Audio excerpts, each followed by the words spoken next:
ეგ არის let's go. სალამი ყველას, ვინც უყურებს ამ ვიდეოს. მორიგე ესე იგი პოდკასტი. და დღეს მეგობრებო, ვილაპარაკებ ისევ საინტერესო თემაზე. ოღონდ დღეს შევეხები ცოტა ფაქტიურად ისეთ ვარიანტში, როგორც ითქვება, რაღაცა light სტერიკებს. არავითარ შემთხვევაში ეს ვიდეო არ არის გადაღებული იმისით, რომ რაღაც გარკვეული ან თქვათ რეკომენდაცია არის ეს ყველაფერი გამოყენებისთვის, ან ასე შემდეგ. ანუ უბრალოდ დღეს ვილაპარაკებ ჩემ რაღაც გარკვეულ მოსაზრებას ორ ძალიან საინტერესო სტერიკზე და უეჭველი კიდე ბოლოში ვიტყვი 1-2 სიტყვას რაღაცა გარკვეულ რაღაცა მაგის მიახლოებით მსგავს ალტერნატივას, რაღაცა ბუნებრივ გარკვეულ რაღაცა მჟავაზე. ვილაპარაკებ დღეს ისე იგი ოქსანდროლონზე, ვილაპარაკებ ისე იგი ტურინაბოლზე და ვილაპარაკებ ფოსფატადიკის მჟავაზე. ფაქტიურად ეხლა როგორი სიტუაცია არის, რატო დაბებადე ეგ აზრი იმენა გადამეღო მაგ ორალურ გარკვეულ რაღაცა სტერიკზე ვიდეო. ხშირი შეკითხვა რაც არის დაირექტში მეკითხებიან ხშირად, ბევრს ატომაც გონია რომ ფაქტიურად როცა თქვათ რაღაცა ინიექციას იკეთებს, ანუ ინიექცია არის უფრო რაღაცა ვარიანტში უფრო რაღაცა მძიმე, დასაწყისთვის ჯობია ყოველთვის დაიწყო ტაბლეტით და ასეთი რაღაცა. არ არის მასეთი მექანიზმი რა. მძიმე რაც შეიძლება რომ ითქვას, ხო, რაღაცა კლასი არის სტეროიდების, რომლებიც არის უფრო მძიმე, თქვათ, ნანდროლონების ჯგუფი, თქვათ, ტრენი, ოქსიმეთოლონი, ჰალოტესტინი, ბაზარი არ არის, მაგრამ მაინც როგორი ნიუანსი არის ფაქტობრივად. დოზირებას აქვს ძალიან დიდი მნიშვნელობა და დიდი მნიშვნელობა კიდე ხანგრძლივობას და დიდი მნიშვნელობა კონტროლს, რაღაცა გარკვეულ პარამეტრებს, რაც საჭირო არის, რომ შესრულდეს როცა გარკვეული რაღაც ციკლი გვაქვს.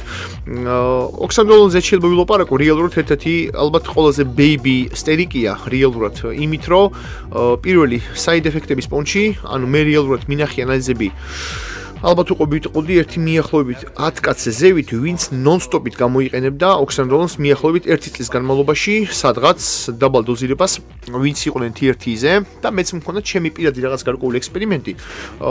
ოქსანდროლონს გამოიყენებდი მიახლოებით 10 მგ-ს, ნონ-სტოპით მიახლოებით 5-6 თვის განმავლობაში და ვიტყვი რაღაცა გარკვეულად ფაქტიურად ასა ძირითად საიდ ეფექტებს უწერენ ყველა გარკვეულ რაღაცა ორალურ სტერიკებს, ეგ არის ის, რომ ანუ ღვიძლს დაგიშლის და ასე შემდეგ რა და ვიტყვი ახლა როგორ ნიუანსი. ხშირი შეკითხვა ხოლმე რომ გიო თქვათ ერთი თვე რო ვცადო რაღაცა ლაითი ვარიანტი ოქსანდროლონით და ტურინაბოლით რა მოხდება? მოხდება ის, რომ ალბათ რო ვილაპარაკო თქვათ თუ სოლო მიღებაზე მივასაუბარი, სოლო მიღებაზე, მაშინ ალბათ ლოგიკურია რომ უნდა იყოს მიახლოებით ადეკვატური დოზირება, ალბათ ვიტყოდი 20-დან ალბათ 40 მგ-მდე რა. ერთი თვე ძალიან მოკლე პერიოდი არის, მაგრამ თუ თქვათ ადამიანს თქვათ უცებ მოლოდენი რაღაცა თქვათ, ან თქვათ მოყვაროს, ვინც თქვათ кайხანი ვარჯიშობს და რაღაცა შეჯიბრი უცებ გაიჩიდა და უნდა იმ შეჯიბრზე თქვათ რაღაცა ცოტა ისეთ ვარიანტში რაღაც პერფორმანსი დაბუსტოს ლაით ვარიანტში. ვიტყოდი რომ დაჟე შეიძლება იმ პონჩი რომ ვაფშე რომ იმენა 0-ში LH ჩააგდოს, ალბათ მიახლოებით 4 კვირაში უფრო ვიტყოდი რა. ალბათ ვიტყოდი რომ არა. ალბათ ტურინაბოლი გამორთავს LH-ს და გიპოფის ალბათ მიახლოებით 3-4 კვირის განმავლობაში, სადღაც ალბათ 80-90%, ოქსანდროლონებად მიახლოებით 70-80% რა და ფაქტიურად რადგან ველი ბოლომდე არ იქნება გამორთული ლაითი ვარიანტი, როგორც თქვათ, ამოფხომე ხშირად რომ სარმების მიღების შემდეგ სარმებიც ეწევიან LH-ს და ოღონდ ეწევიან გაცილებით ალბათ უფრო ვიტყოდი 40-50%-ით უფრო არა რო ავიღოთ შედარება თქვათ ამ ოქსანდროლონ და ტურინაბოლთან. ამიტომ ისეთ თემა არის რომ ფაქტიურად რადგან ველი ბოლომდე გამორთული არ იქნება. ხო, შეიძლება თქვათ რაღაცა 4 კვირიანი რაღაც გამონაკლისი გაკეთდეს, ბაზარი არ არის. მაგრამ რაღაცა ბუმს და რაღაცა ეფექტს არ მოელოდოთ ნაღლად. ვიტყვი როგორ ნიუანსი. ბევრი ოქსანდროლონს უფრო ვიტყოდი ვარიანტში გამოიყენებენ რაღაც ჩხუბის პონჩი და რაღაცა. თუ არის ნამდვილი ოქსანდროლონი, ცუდი უბრალოდ ის არის, რომ ხშირად ოქსანდროლონს უფრო ასაღებენ თქვათ, ან მეთანად თქვათ, ან ნამდვილ ტურინაბოლად და ტურინაბოლს ხშირად პირიქით ასაღებენ მეთილ ტესტოსტერონად, ან თუ არ ვსწრები ვინსტროლად. ხშირად მქონია მასეთი რაღაცები, მასეთი პაბუჩკები ყოფილა და გამიგია ბიჭებისგან, რომ თქვათ საზღვარგარეთ ვინც არიან, ხრომოზე ჩაუბარებიათ რაღაც გარკვეული ბრენდი, ქრომატოგრაფიაზე თქვათ ტურინაბოლის და შეყოფილო ვინსტროლი. ანუ საერთოდ როგორი სიტუაცია არის ფაქტიურად? ვინსტროს ახასიათებს სრაზუ მიახლოებით 2 კვირაშია, 3 კვირაში უხეშად, სახში ტკივილი რაღაც დისკომფორტი უკვე წვეთში იწყება რა.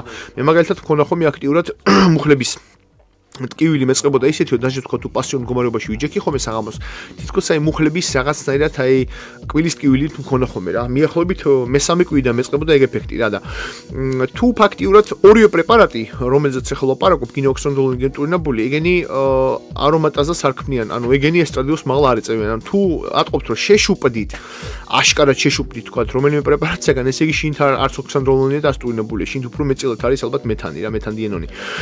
ამიტომ ფაქტიურად ისეთ თემა არის, რომ შეიძლება ველი ბოლომდე არ გამოიწვება 4 კვირიანი ციკლით, მაგრამ არც რაღაცა ბუმი და რაღაც უბედურება არ მოხდება. იმ პონჩი რომ ხო რაღაცა თქვა შეიძლება ძალისმიერ მაჩვენებლებში თქვა გრუბად დაამატოთ მიახლოებით 8-10-12% ბაზარი არის, მაგრამ რაღაცა სასწაულს თაღად არ მელოდებოდეთ რა და თავარი ნიუანსი კიდე რა არის?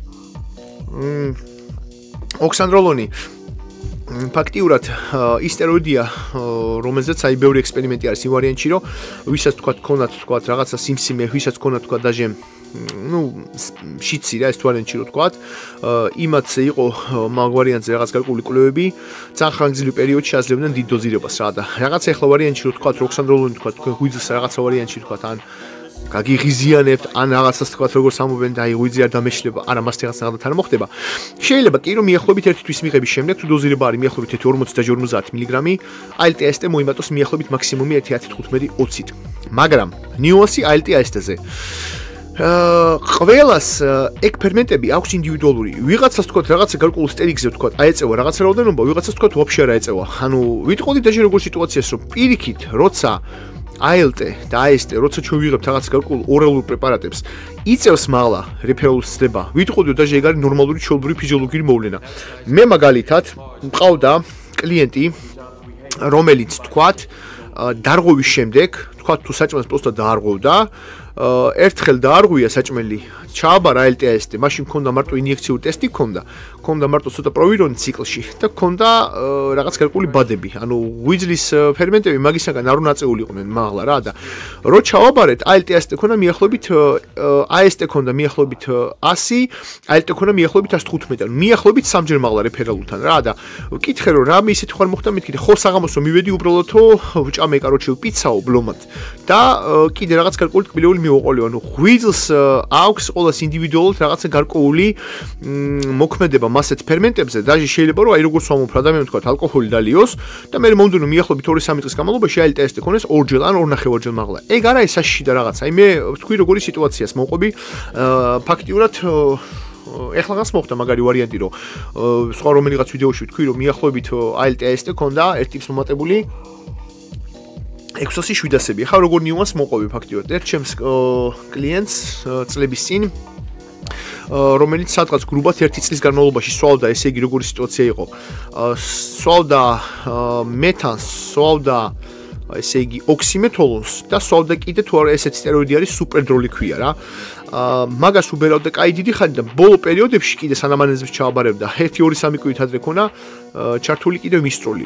რო ვკითხე რომ რატო ამდენი ტაბლეტები და რაღაცა, უბრალოდ ინიექციების კეთება მეშინი არ მინდოდა და მაგ პონჩი და რო ჩავაბარეთ ALT-AST ქონა მიახლოებით ვაროსტები 800-დან 900-მდე. აი ეგ რეალურად ძალიან მაღალი მაჩვენებელი არის რა და პირველი სიტუაცია რაც მაგეთ სიტუაციაში უნდა იყოს მოქმედების ვარიანტში იყოს ის რომ უნდა ჩაბარდეს ბილირუბინი საერთო მაგ სიტუაციაში და უკვე ჯობია რომ კი გაკეთდეს რაღაც გარკვეული ეხო და ეხოზე ინახოს რამე სტრუქტურული დაზიანება ხომ არ აქვს ღვიძლს, არამე გადიდება ხო არ არის ისეთი ჭარბი, რომ რეალურად რაღაც გარკვეული კორექცია იყოს მაგისთვის იმენა სერიოზული მედიკამენტების ვარიანტში ჩასართველი ღვიძლისთვის რა და რო წავიდა ფაქტიურად ქონა ღვიძლი გადიდებული მიახლოებით 5 მმ-ით და ვაფშე არაფერი არის, იმიტომ ღვიძლი არის ძალიან დიდი ორგანო, თუ აროსტები კილო 300 თუ კილო 500 არის დაჟე და ყველაზე მთავარი ნიუანსი არის იმისი, რომ ღვიძლს მაგალითად რო ავიღოთ თქვათ კუჭკუშა ჯირკვალი, ავიღოთ თქვათ თირკმელები, ავიღოთ თქვათ რა ვიცი თქვათ გული, ის ორგანო არის ღვიძლი, რომ თვით რეგენერაციის უნარი აქვს. ანუ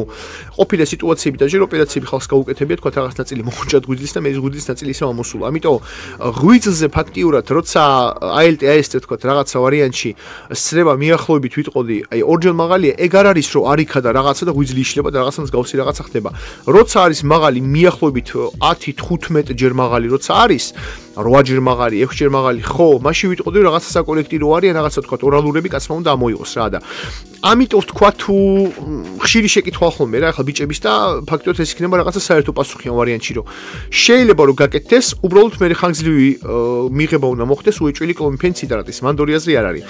ტურიკს კარგი ისა აქვს, რომ ტურიკი უბრალოდ მეც ნიშნად მევასება, ტურიკი უბრალოდ ვიტყვი ისეთ ნიუანსს, რომ თუ თქვათ მაქვს ტესტი მაქვს უეჭველი რომელიმე სარმი და თქვათ მაქვს რომელიმე თქვათ ლაითი თქვათ კიდე ინიექციური მასტერონი თქვათ ცოტა რაოდენობა თქვათ პრიმა როგორც დავამატებ თქვათ ტურინებულს მიახლოებით დაჟე 10 მგ-ს რაღაცენ თითქოს ერთ კვირაში გზნობ ფრაშკაც და ვიფამფები მეტად რა და კროსფიტის თემაში და ფუნქციონალში და რაღაც ვარიანტში მე უფრო არ მისწორდება იმ პონჩი რომ მე აი ეს დამძიმებული მდგომარეობა ინდივიდუალურად მე თვითონ ცხოვრებაში ხელს მიშლის რა და ამიტომ ყოველს უფრო ვარ სიმსუმუქის მოხრე უფრო ვარ რაღაც ენერგიულობის მომხრე უფრო მოქლინობის რაღაც ვარიანტში არ მიყვარს ეს გაბრიელობა და რაღაცა და ამიტომ როგორ ნიუანსია ტურიკი უფრო ვიტყოდი როგორ პონts რომ უფრო ზრდის უფრო მშრალ მასას უფრო ხორცს ახმობს და აქვს კიდე ლაითი ნატრი დიურეზის ეფექტი ანუ ცოტა დაჟე წყალი გამოყავს ანუ უფრო ცოტა უფრო გვამშრალებს სავით რა ფაქტიურად ერთი მოლეკულაში არის განსხვავება თოროსტები მეთანთან შედარებით ანუ მეთანს უბრალოდ ის გარკვეული ეფექტი აქვს რომ ცოტა წყალს აკავებს მეტად ანუ გავს ძალიან მეთანს ტურინებული უბრალოდ წყალს არ აკავებს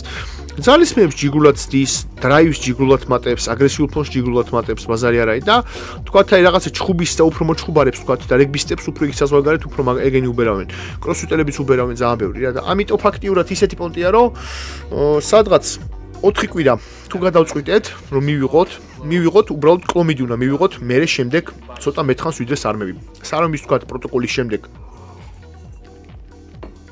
თუ უნდა დაილიოს გრუბად მიახლოებით 1-2-3 კვირა, ალბათ კლომიდი უნდა დაილიოს უეჭველი 3-4, შეიძლება 5 კვირაც. LH დადგება ნორმაში ვაფშე არ პრობლემა არ იქნება. 95 კი არა და შევიტყოდ 97% შემთხვევაში რა და.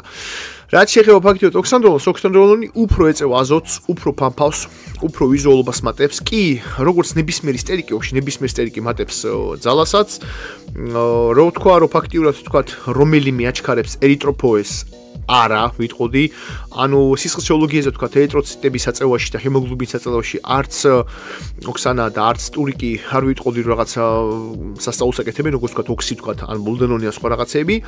ამიტომ ფაქტიურად ეგეც შეიძლება, მაგრამ უფრო ოქსანდროლონი არის ისეთი პონტი, რომ გოგოებიც გამოიყენებენ ფაქტიურად იქით ბევრი გოგოები ვინც არიან ჰორმონშემცველ თერაპიაზე და ჟე აქვთ ხოლმე ოქსანდროლონი რაღაც დაბალი რაოდენობა რა და ამიტომ ისევ და ისევ თავარი ნიუანსი თავარი შეკითხვა რაც იყო რომელიღაცა ჩემი 1-2 გამომწერის რომ გიომაძე ჩაწერე პოდკასტი ამას ჩაწერე ფაქტობრივად ის იყო რომ შეიძლება თუ არა ტესტის გარეშე მე ყოველთვის მაგას ვამბობ ყოველთვის მამაკაცს უნდა ქონდეს მაინც სათავეში უნდა ქონდეს ცოტა რაოდენობა ტესტი ცოტა რაოდენობა მაინც გინდას ფიზიოლოგიურთან ახლოს რომ თქვა ისეთი რაოდენობა ტესტოსტერონი გავიკეთოთ რომ ზედაზღვართან მაინც იყოს რა რომ იყოს ნორმალური ლიბიდო იყოს ნორმალური ნერვული სისტემის მოქმედება ანუ ადამიანმა იგზნოს თავი ბოლემენე ჯიგრულად რა და ფაქტიურად ახლა 4 კვირა ისეთი ბეიბი დრო არის რეალურად რომ დაიზიანო ნაღდათ მაგ პერიოდში უბრალოდ რაღაცა ძალიან აი ცუდი გენეტიკური ბილეთი უნდა ქონდეს ხელში რა უბრალოდ რომ რაღაცა თქვა ისტორიაში ივნო თუ რეალურად ვიღებთ ნამდვილად როგორც თქვი ოქსანდროლოს ტურინებულს იმიტომ რომ ვამბობ რომ მიახლოებით 80-70% მაქსტეროიდებს აყალბებენ ანუ სიმართლე შიგნით დებენ იაფ ნივთიერებას რომელიც არ არის რაც აწერია ზევიდან ამიტომ ფაქტიურად რაღაცა გარკვეული ინფორმაციას ესე იგი როგორც თქვი რომ ფორმატს არ მინდა გავაცილოთ 15 წუთს 13 წუთზე მივედი ფაქტიურად ამაზე დავასრულებ ფაქტიურად ამ ვიდეოს და ფოსფატადიკის მჟავაზე ალბათ ვიტყოდი რომ სხვა ვიდეოს ნორმალურად ჩავწერა ფოსფატადიკის მჟავის პონტი მინოდა თქვა ამაზე მელაპარაკა როგორც ალტერნატიული ვარიანტი ამისთვის რა და მაგაზე ალბათ მე ჩავწერ ფაქტიურად ისეთ პონტს ცალკე ამიტომ როგორი ნიუანსი არის მთავარი რომ ფაქტიურად პროლაქტინს და ესტრადიოლს ეგენი არ ეწევიან სისხლს ეგენი არ ასქელებენ LH დაბლა უეჭველი ეგენი დაწევენ ფაქტიურად დანარჩენი რომ თქვათ ან შარდმჟავას თქვათ ან კრეატინის ეგენი მაღლა არ აწევენ ლიპიდურ ცვლას ეგენი მოქმედებენ მაგრამ როგორც თქვი რომ 4 კვირის განმავლობაში ვიტყოდი რომ უფრო არა, რაღაცა სასწაული ნაღდათ არ მოხდება. ამიტომ თუ თქვა რაღაცა პონტი არის, შეიძლება ოღონდ მე ვეჭვენა დაილიოს კლომიდი ან N კლომიდი. ფაქტიურად ეგ არის მაინც სანამ თქვა რაღაცა სიტუაციას თქვა გადაწყდათ, ჯობია მაინც საწყისად ჩააბაროთ ანალიზები, ჩააბაროთ ტესტი, ჩააბაროთ სისხლის რიოლოგია, საწყის მდგომარეობაში მაინც დაინახოთ, მაინც ჩააბაროთ ქალური ჯგუფი ყოველთვის. მე ყოველს გიჩვენებთ ბიჭები, მაინც მიახლოებით 5-6 თვეში ერთხელ მაინც როგორც თქვი, როგორც მithქვები, რომ თიროტროპული ჰორმონი, T3-T4 თავისუფლები, სისხლის რიოლოგია, ლიპიდური ცვლა, უეჭველი ესტრადიოლ პროლაქტინი, ტესტი დაინახოთ. დანარჩენი ფაქტობრივად ყველაფერი მოდის ფინანსებზე. ფაქტობრივად ეგ არის ეს ვიდეოც ესე გვექნება არქივში. ვაგზელებ ამ ფორმატს, ვისაც თქვა გარკვეულად რაღაცა დეტალური ინფორმაცია გინდათ, იცით როგორ უნდა მომძებნოთ. ყველას დროებით გემშვიდობებით. Adios.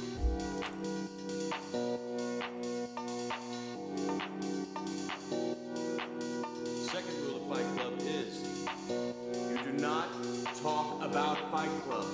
This is your first night at Fight Club.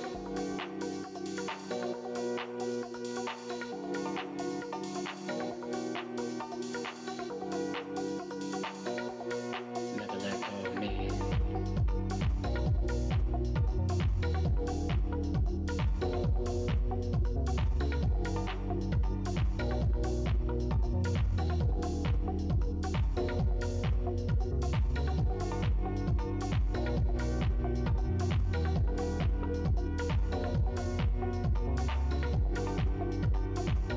Advertising has us chasing cars and clothes, working jobs we hate, so we can buy shit we don't need. The middle children of history, man. No purpose, no place. We have no Great War, no Great Depression. Our Great War is a spiritual war. Our Great Depression is our lives.